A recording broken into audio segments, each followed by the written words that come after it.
Yang saya ingat kenangan saya tentang Bare Minimalis itu hadir begitu momen-momen saya bertemu dengan klien pertama kali. Jadi Charles Wirawan adalah salah satu dari beberapa klien pertama dari kami.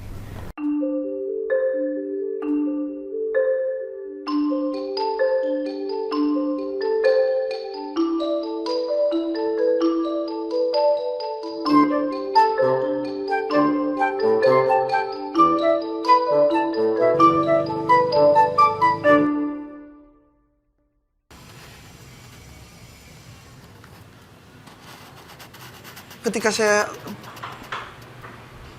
kecil sampai umur sekitar remaja gitu, saya dekat dengan alam. Jadi saya pengetahuan atau pandangan saya tentang dunia itu sangat sempit, di mana saya anggap di mana-mana tempat di dunia ini pasti langitnya biru, hawanya sejuk. Ternyata kok kalau kota besar itu berbeda. Hawanya sumpek, debunya banyak gitu kan. Bagi saya green living atau greenhouse itu adalah orang yang dimanapun ada di rumah itu merasakan nyaman. Yang pertama satu, nyaman dulu. Merasa comfortable, saya betah di sini gitu. Butuh apa-apa ada. Nggak perlu yang besar, nggak perlu yang mewah, tetapi by design, by functionality, itu berfungsi tanpa ada cacat. Gimana kita mendesain satu shared space yang menjadikan aktivitas semuanya itu ada di situ. Akhirnya ketemu sama Real Rich. Nama saya Rich Syarif, saya Principal Architect dari Real Rich Architecture Workshop yang disebut Raw Architecture. Bare Minimalis adalah sebuah konsep di mana arsitektur itu dimaknai dari sesuatu hal yang sangat sederhana. Fungsional, tanpa pretentious, dan simple. Dan kemudian keindahannya akan muncul dengan sendirinya. Tanpa sadar ketika saya bicara Bare Minimalis ini keluar karena saya percaya bahwa setiap sifat materi yang digunakan itu bagus apa adanya. Saya rasa namanya teknologi, aplikasi dari teknologi itu buat saya sangat menarik. Bayangkan hidup kita itu menjadi segimana lebih mudah dengan adanya teknologi yang sederhana aja. Bagi saya itu fascinating. Nah, pada waktu itu saya mikir apa sih teknologi open house gitu dengan iklim tropis dan sebagainya gitu. Akhirnya setelah perjalanan gitu kita membuat space planning yang sangat efisien. Kalau dilihat dari bangunan Bare Minimalis ini lebarnya 8, ditutup arah barat, dibuka utara, timur dan selatan juga dibuka, dan kelihatan ini kan benar-benar sangat transparan di belakang ya. Dan sisi barat ini ditutup. Gitu, dipepetin ke sana supaya bisa kebuka sisi-sisi yang tidak terlalu panas sebenarnya. Dan di depannya ada semacam kanopi buat ngasih microclimate. Begitu orang masuk dari depan, orang jalan gitu, orang kelihatan ada semacam kisi-kisinya. Dan itu bisa kelihatan gitu ya. Cahayanya, udaranya lembut masuk ke dalam, baru lihat foyer. Masuk ada foyer kecil, habis itu masuk ada semacam foyer tinggi, dan itu begitu masuk langsung lihat view ke belakang yang begitu lebar. Jadi tantangan-tantangan itu secara arsitektural berusaha dimaknai dalam bentuk susunan metodologi yang untuk mendesain bangunan yang menggunakan prinsip arsitektur berkelanjutan dan juga memiliki tata ruang fungsional yang efisien. Dari situlah tema Bare Minimalis itu muncul.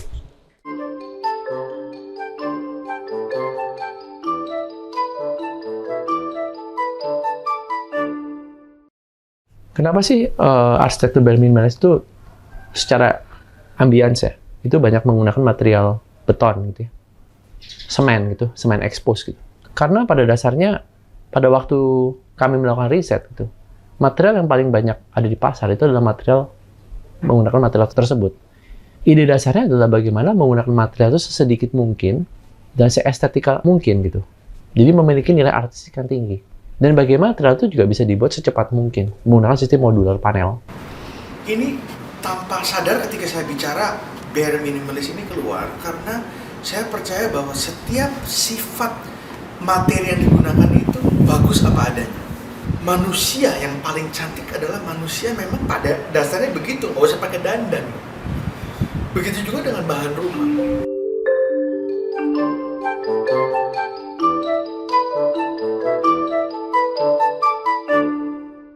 Dan dari situ kita bisa merasakan tekstur gitu, begitu diaci dan sebagainya, dan kemudian diikutin, dan kita bisa lihat bahwa, oh iya ya ternyata bisa jadi bagus ya. Dan proses itu dilalui satu demi satu gitu, proses checklistnya. Jadi bagaimana menggunakan material yang ada di sekitar kita, dan dekat dari lokasi, itu menjadi sebuah message dari apa yang ada di band minimalis. Dan hal tersebut perontokan sendiri gitu. Diskursus yang terjadi di pikiran saya pada waktu itu bagaimana, oh iya ternyata arsitektur itu bisa cantik, tidak menggunakan finishing apa-apa, hanya di render dan udah selesai gitu, tidak dicat. Nah itu genesis dari munculnya ketukangan menggunakan finishing semen. Kalau kita lihat masanya band minimalis itu kan kotak gitu ya. Dan itu sebenarnya masanya dibuka dari utara, selatan, dan timur gitu ya. Sisi tengahnya sebenarnya nggak bright gitu. Karena dia bulky gitu, dan cahayanya kan berusaha. Jadi tengahnya itu ada lubang cahayanya. Dari itu kita bisa melihat seakan-akan ada konsep cahaya-cahaya yang lembut muncul dari atas gitu. Dari samping dengan sistem yang sederhana gitu, dikasih gap sedikit, angin biar ngalir. Kesederhanaan seperti itu mewarnai semen-semen expose yang simple sekali, itu membuat sebuah estetika tersendiri. Tanpa adanya cahaya, kita tidak bisa memaknai sebuah bentuk. Nah, kombinasi dari cahaya, bentuk, material, dan sebagainya membuat sebuah genetika yang sangat sederhana dan simple, yang dimulai dari anatomi grid platonis yang sederhana, membuat komposisi yang secara artistik itu saya belum pernah bikin sebelumnya. Tanpa perlu menari-nari, bentuk itu sudah menari-nari di dalam konsep jiwa dan pikiran dari klien kami, Charles Wiryawan.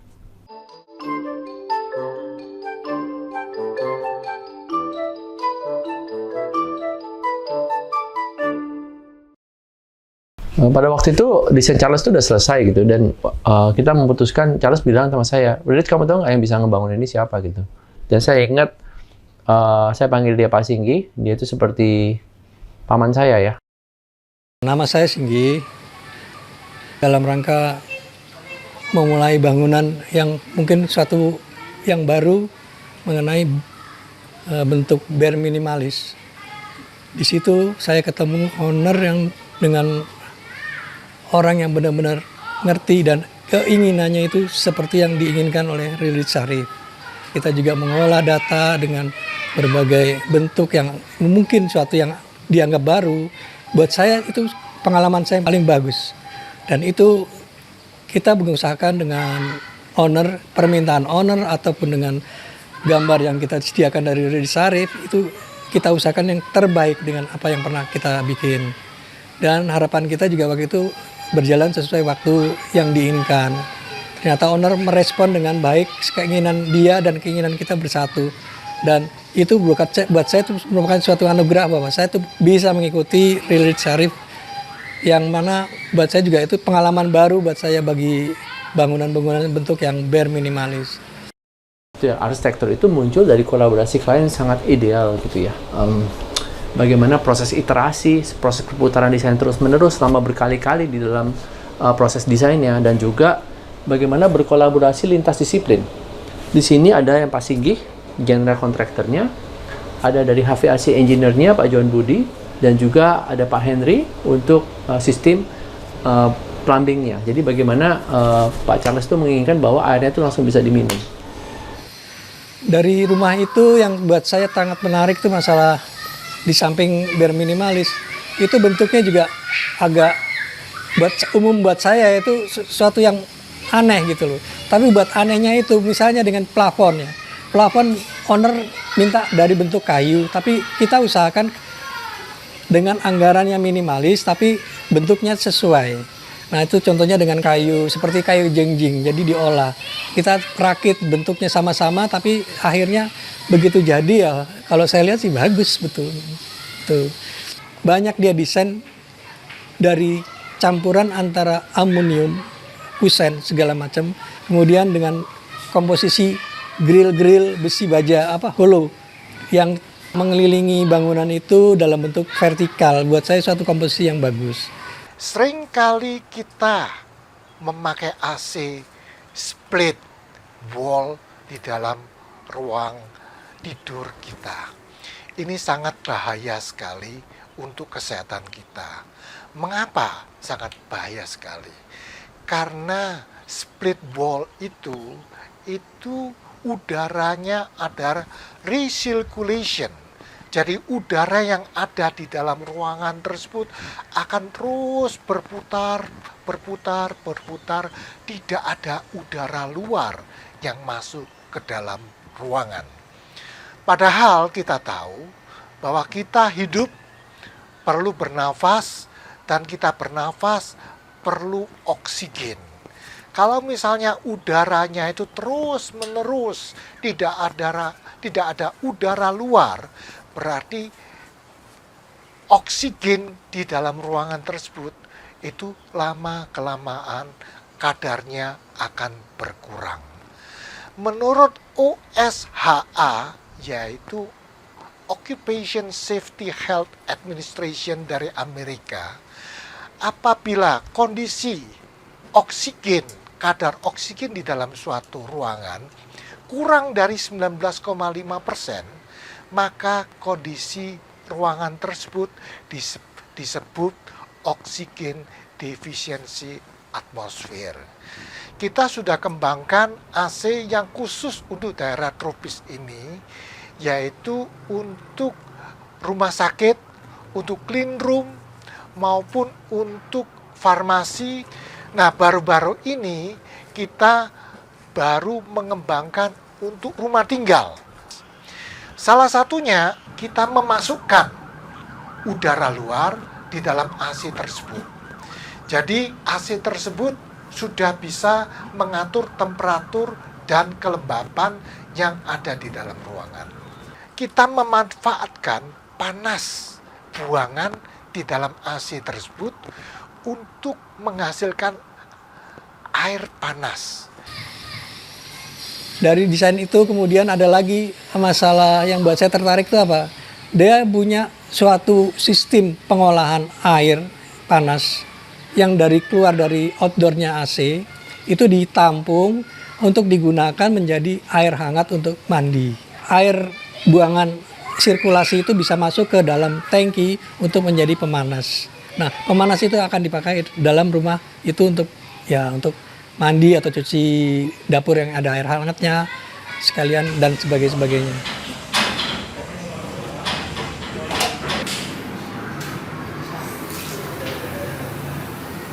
Paling hari orang bisa mati kalau tidak minum. Tapi orang bisa hidup tidak makan 5 hari. Kalau kita 5 hari nggak minum, kita akan dehidrasi. Tubuh kita akan rusak, sel kita akan rusak. Jadi memang di dalam tubuh kita tuh sangat diperlukan sekali air. Tapi air jenis apa yang kita harus pahami juga, jenis airnya yang kita harus tahu. Kebetulan masyarakat sini masih banyak yang menggunakan langsung diminum ya. Cuma untuk jangka panjang itu berdampak pada gangguan ginjal biasanya kalau tidak di treatment. Pak Charles punya ide ingin menggunakan air tanah sini dengan teknologi yang baru. Saya lakukan treatment sehingga tidak perlu dimasak pun sudah bisa langsung diminum dan layak minum. Rinciannya adalah air dari bawah tanah itu dimasukkan dalam gelonteng, dari gelonteng didorong ke atas ke tangki penampung atas. Setelah itu kita lakukan treatment dengan dua tangki ukurannya 1054 automatic flushing. Kenapa? Supaya pada saat nanti ada air tanah itu kan labil, dia bisa berubah-ubah berdasarkan cuaca, mungkin uranium mangan tinggi. Pada saat hal itu terjadi, si automatic system kita ini akan bekerja untuk membekos atau flushing dia punya organik yang memang menjadi hambatan bagi pemakai. Setelah itu baru kita lakukan tahap keduanya melalui satu sistem lagi tabung. Ada 2 tabung. Pertama tabung untuk penyaring mangan, besi, uranium, suhu dan lain-lainnya. Tabung kedua kita treatment dengan karbon iodin 1000. Dia lebih ppm-nya lebih kecil, dia akan menyaring keseluruhan organik, memperkecil partikel-partikel yang menjadi E. coli. Setelah itu kita aliri melalui jaringan plumbing untuk pakai cuci mandi. Ada satu jaringan lain yang saya setting terpilah 50% lagi saya masukkan dalam 3 bentuk pos sedimen karbon melalui ultraviolet, kemudian kita pakai pos karbon, biokeramik langsung untuk suplai minum. Kebetulan treatment kita ini menggunakan biokeramik, bukan filter sand ya. Menggunakan biokeramik itu dia unsur kimianya, mineralnya itu lebih tinggi, di mana dia kalsiumnya, magnesium itu sedikit lebih tinggi dibanding yang lain. Jadi ada kalsium, magnesium, kadmiumnya ada di dalam unsur tadi. Jadi dia menjadi antioksidan. Antioksidan itu dalam pengertian dia molekulnya lebih kecil dibanding air yang tidak pakai minum. Makanya dia sangat aman, terutama untuk yang air minum. Kalau untuk treatment sistemnya saya sudah lakukan banyak di banyak tempat. Tapi kalau untuk minum, ini baru pertama di rumah Pak Charles ini yang karena permintaan beliau yang memberanikan untuk melakukan dari keraguan-raguan. Dan air itu salah satu elemen yang penting dalam hidup kita. Itu nggak boleh main-main. Jadi nonsense kalau bilang rumah ini green, tapi masih beli air galonan. Bagi saya nonsense gitu. Sama aja nonsense kalau dia bilang rumah ini sirkulasi udara harus baik, tapi orangnya ngerokok di rumah. Nonsense gitu. Saya nggak merokok. Saya nggak suka orang merokok. Apalagi di rumah saya. Terkadang kalau ada orang tua datang, kalau kita ngomongin jangan merokok itu dianggap kurang ajar. Jadi saya terpikir kalau kita di tempat-tempat umum tuh mereka selalu ada sign gitu. No smoking, no littering, apa. Lu kenapa kita nggak bikin di rumah? Karena saya sering di luar lihat, di jalan, di airport, itu signage-nya bagus-bagus. Saya melihat ini sebagai satu art form, karena saya suka typeface Helvetica itu, jadi saya pakai untuk bikin ini di rumah. Ini saya cari supplier yang bisa bikin signage dari stainless steel, plat stainless steel bekas yang dipakai buat rumah ini. Saya ke yang bekas ini saya bawa ke bengkel, saya kasih desainnya, saya bilang tolong bikin sign-sign itu. Jadi ada sign yang ingatkan untuk orang nggak buang sampah sembarangan, tapi recycle, untuk nggak merokok karena bagus untuk kesehatan dia sebenarnya. Atau sign yang saya copy dari salah satu TV show yang saya paling suka karena lucu, itu The Office. Dia ingin rumah itu tanpa listrik. Itu yang buat saya baru. Nah, mereka tuh desain segala macam termasuk elektrikalnya itu waktu itu kita rencanakan segala macamnya, mulai dari titik lampu LED atau powernya dia ngambil dari mana, akhirnya ketemu untuk membuat rumah itu buat saya cantik betul. Nah, disitulah saya lihat ada sesuatu yang buat saya ini benar-benar rumah yang buat saya terlalu bagus sekali. Jadi bagaimana rumah ini dijadikan sebagai satu satu passion dari ownernya, dan tentu saja dari kita arsitek, dari mandor dan dari tukangnya. Nah ini hal-hal kayak gini nih. Selepas apapun hasilnya ya, prosesnya ini yang menurut saya menjadi sangat luar biasa.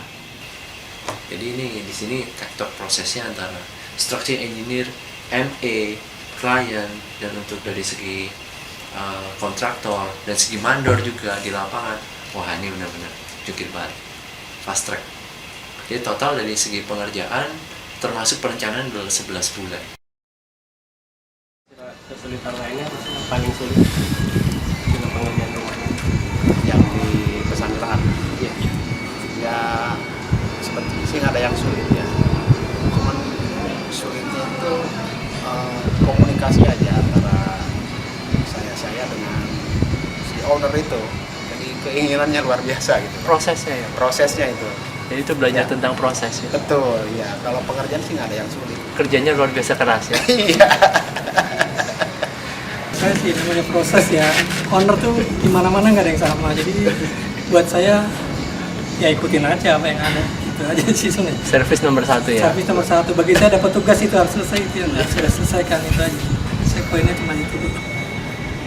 Ya menurut saya kurang ini ya, kurang begitu sempurna ya, karena itu ada pekerjaannya tidak sekaligus jadi, karena ada beberapa ini harus sudah jadi bobok geser, nah itu di situ jadi kualitasnya kurang bagus saya gitu. Jadi nggak sekaligus langsung itu gambar jadi langsung itu baru bagus itu hasilnya. Ya pelaksanaan sama gambar kadang-kadang berubah, itu yang buat saya tuh kasihan. Jadi kita ada finish ya, bagus-bagus tahu dibongkar. Yang ini pintu tadinya kayu dindingnya ukuran sekian dirubah jadi satu lebih lebar. Yang dinding sebelah sini tadinya udah di finishing ngaci misalnya terjadi dirubah jadi lubang atau gimana. rasanya nggak tega. Ya saya juga tahu itu buang bahan, buang material, buang uang. Dia buat owner mungkin nggak masalah, tapi buat kita rasanya gimana? Saya udah tidak capek-capek bongkar lagi, rasanya ya sayang gitu loh. Kita kalau bisa menghemat ya, tapi ternyata ya itu serah owner. Kalau saya sih cuma pelaksana, jadi apa yang dia mau bisa selesaikan itu. Ini sebenarnya kalau kita ikut standar yang dari kontrak awal, ya, gimana? Tapi saya tahu di mana-mana tuh tetap akan ada perubahan.